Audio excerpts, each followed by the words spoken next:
Hey everyone, and welcome back to The Well Way. I am your host, Sam Beaver, and today we're talking about a topic that's on the minds of many. Should you be having cheat meals? Now, if you're thinking about having a cheat day or a cheat meal as part of your routine, I want to challenge how we think about food. Meals shouldn't be considered cheating. Instead, we should think of them as meals that either bring us closer to our goals or push us further away from them. And today, I'm going to explain why that mindset matters, how it affects your progress, and why your weekend habits can make or break your results. So let's dive in. Let's start by addressing the whole idea of cheat meals.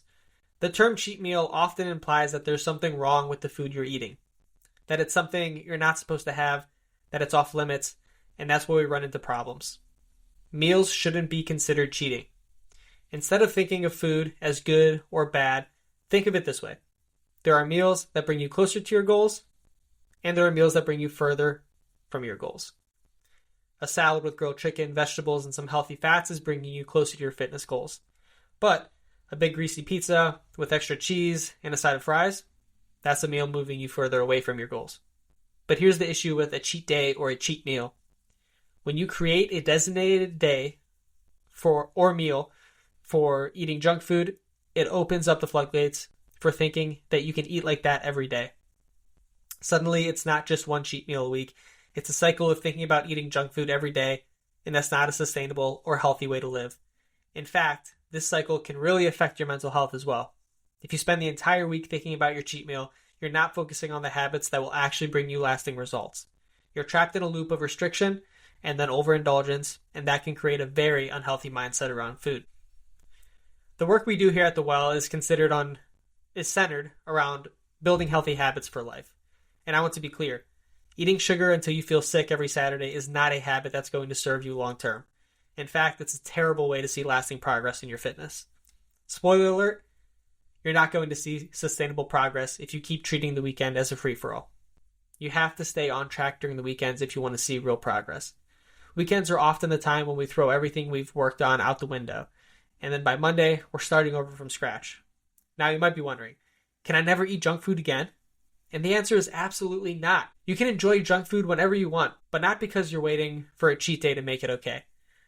Here's the secret. Eating enough of the good stuff, like protein, healthy fats, and carbs every day, will actually make you not crave junk food as much.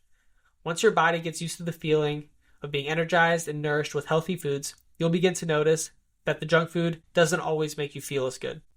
When you find out how good your body and brain feel after eating healthy, you'll be surprised at how quickly you start to not crave things that used to derail you. When you do have junk food, you'll notice how bad it makes you feel afterward, which only reinforces the idea that nourishing your body with healthy foods is the way to go. Here's an actionable tip for you. Make sure you're eating enough of the right foods.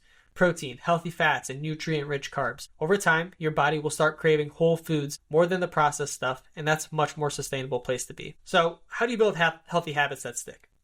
It starts with mindfulness. You've probably heard of the term, but let's break it down in the context of eating and fitness. Mindfulness is all about being aware of what's happening in your body and your mind. And the more aware you are, the more control you have over your actions. I'll give you an example. Recently, we wrapped up our Golden Habits Challenge, where our members worked on 4 key habits: no sweet treats, no alcohol, 45 minutes of movement each day, and a journaling aspect. Every week, they added one new habit, starting with no sweet treats, and then week 2, they did no sweet treats and no alcohol, and then week 3, 45 minutes movement, and so on. And at the end of the challenge, many of them saw great results, not just physically, but mentally. In fact, we had a handful of our members lose between 5 to 8 pounds during the challenge. But here's the best part. Many of them reported that they didn't even miss alcohol or sweet treats by the end of the challenge. They had no idea how often they were indulging in things like sugary snacks or alcohol, and through mindfulness, they were able to reduce those habits significantly. This is why mindfulness is so important in weight loss.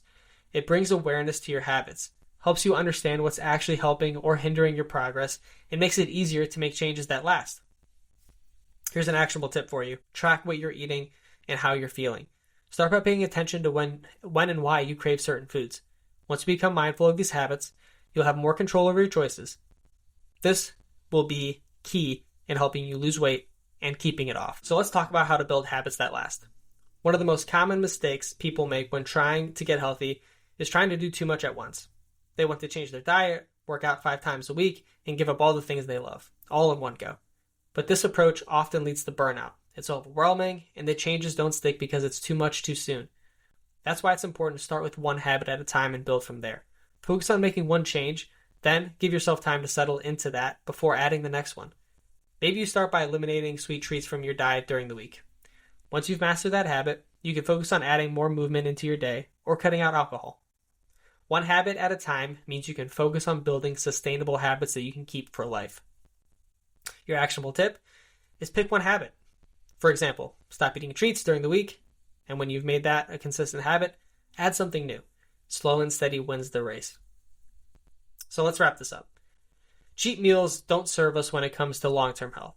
The goal isn't about giving yourself a free pass to eat junk food. It's about consistently eating foods that bring us closer to our goals and building healthy habits that last. Here's the key. Mindfulness is your best tool for progress. One habit at a time will lead to lasting change. You can still enjoy junk food, but not because it's a cheat day. When you focus on eating the good stuff, the junk food won't have the same hold over you. So start today by focusing on one habit. And when you do, you'll be surprised at how good you feel and how much easier it is to stick with your goals. Thanks for tuning in today. We'll see you next time on The Well Way.